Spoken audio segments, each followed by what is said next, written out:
안녕하세요. 오늘은 우리 모두 정말 피할 수 없다고 생각하는 노화에 대해서 좀 깊이 파고들어 볼까 합니다. 보내주신 자료들 보니까 이게 단순히 그냥 나이 드는 거, 이걸 넘어서서 노화의 속도를 잰다. 심지어 관리까지 한다. 뭐 이런 놀라운 이야기들이 많더라고요. 네, 맞습니다. 그게 핵심적인 변화죠. 예전에는 그냥 뭐 막연하게 받아들여야 하는 걸로 생각했는데, 이제는 과학기술, 특히 그 DNA 메틸화 기법을 쓰는 거예요. 그걸로 이제 후성 유전학적 시계라고 부르는데, 이걸로 개인의 생물학적 나이를 꽤 정확하게 측정할 수 있게 된 거죠. 그러니까 노화를 그냥 두는 게 아니라 관리할 수 있는 대상으로 보는 큰 인식의 전환이 이루어지고 있는 겁니다. 와, 그럼 우리 몸에 뭐랄까 노화 속도계가 하나 생긴 거네요. 그래서 뭐 저속노화, 가속노화 이런 말들이 그냥 나온 게 아니었군요. 그렇죠. 예전에는 그냥 건강하게 살면 천천히 늙겠지 뭐 이 정도로 막연하게 생각했는데 이제는 진짜 측정이 가능하다는 거잖아요. 그 후속 유전학적 시계 이게 좀 더 구체적으로 어떤 원리인가요? 네, 그 DNA 메틸화라는 게요. 쉽게 말하면 유전자 스위치를 켜고 끄는 그런 화학적인 표식 같은 거예요. 근데 이 표식이 붙는 패턴이 실제 나이랑 상당히 비례한다는 걸 이제 스티브 호바스 교수 같은 분들이 밝혀낸 거죠.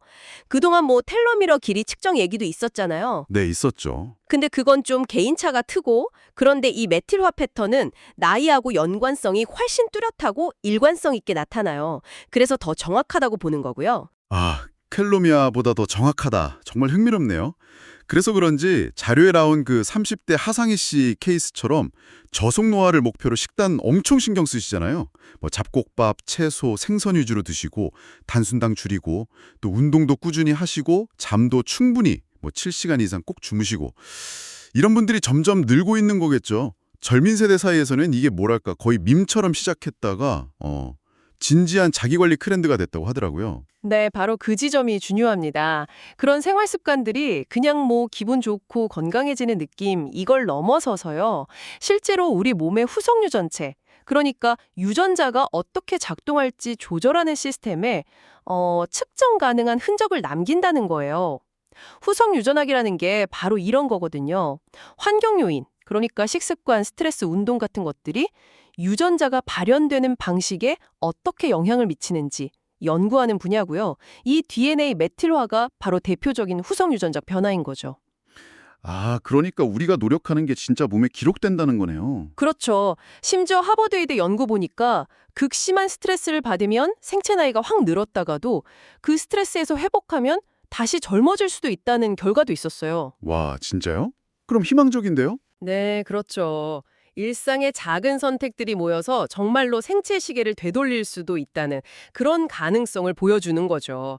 그리고 이제 과학자들이 노화를 볼 때 단순히 시간이 흘러서 낡는 과정 이렇게만 보지 않고요. 여러 가지 핵심 원인이 얽혀 있는 복잡한 현상으로 이해합니다. 2023년 기준으로 노화의 12가지 특징 이러는 걸 제시했는데요. 뭐 유전 정보가 불안정해지는 거, 텔로미어 짧아지는 거, 방금 말씀드린 후성 유전적 변화, 또 세포 에너지 공장인 미토콘드리아 기능 떨어지는 거, 그리고 또 분열은 멈췄는데 죽진 않고 염증 물질을 막 내뿜는 그런 노화세포, 좀비세포라고도 부르죠. 이런 것들이 쌓이는 거 등등, 이게 다 서로 연결돼서 노화 속도를 결정한다고 보고 있어요. 야, 듣기만 해도 엄청 복잡한데요. 특히 그 노화세포요. 좀비세포. 그게 주변의 멀쩡한 세포까지 늙게 만든다는 건 어우, 정말이지. 맞아요. 혼자 문제 일으키는 게 아니라 막 주변까지 물들이는 거네요. 정확합니다. 그 나쁜 사과 효과 때문에 이 노화세포만 싹 제거하는 그런 치료법 연구가 아주 활발해요. 이렇게 노화 메커니즘을 조금씩 이해하면서 거기에 개입하려는 시도들이 계속 나오고 있는 거죠.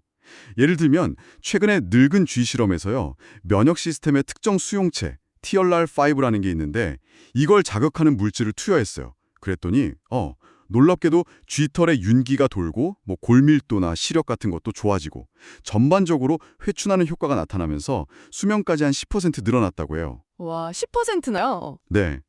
그러니까 면역 시스템을 잘 조절하는 게 노화 지표 전반을 되돌릴 수도 있다. 이런 가능성을 보여준 거죠. 와, 그런 연구 결과들이 계속 쌓이다 보니까 세계보건기구 WHO에서도 노화를 아예 질병으로 분류하려는 움직임까지 있었다면서요? 이게 어떤 의미가 있을까요? 노화가 이제 측정 가능하고 또 개입할 수 있는 대상이 되니까 자연스럽게 나온 이야기입니다. 2018년에 노령 에이지 자체를 질병 코드로 넣으려고 했었어요. MG2A라는 코드도 언급됐었고요. 근데 그때 아니 모든 노인을 환자로 만들 거냐 이런 반발이 좀 있었죠. 아, 그럴 수 있겠네요. 네, 그래서 결국 노화와 관련된 내재적 능력 저하, 뭐 이런 식으로 노화로 인한 기능 저하에 초점을 맞춘 명칭으로 바뀌었어요. 그러니까 노화 그 자체가 질병이냐, 이건 뭐 철학적인 논쟁이 계속될 수 있겠지만요. 적어도 노화 때문에 몸의 기능이 떨어지거나 쇠약해지는 건 의학적으로 관리하고 치료할 대상으로 봐야 한다는 공감대는 점점 형성되고 있는 거죠. 이게 앞으로 노화를 늦추거나 되돌리려는 연구, 또 신약 개발에 굉장히 중요한 명분이 될 수 있습니다. 그렇군요. 단순히 오래 사는 수명을 넘어서 진짜 중요한 건 건강하게 사는 건강 수명이구나. 이걸 더 실감하게 되네요.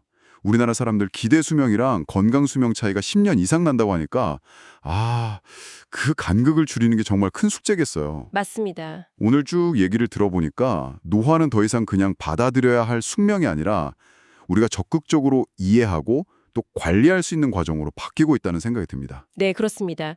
그 후성 유전학적 시계로 자신의 노화 속도를 아는 것, 이게 마치 건강검진 받는 것처럼요.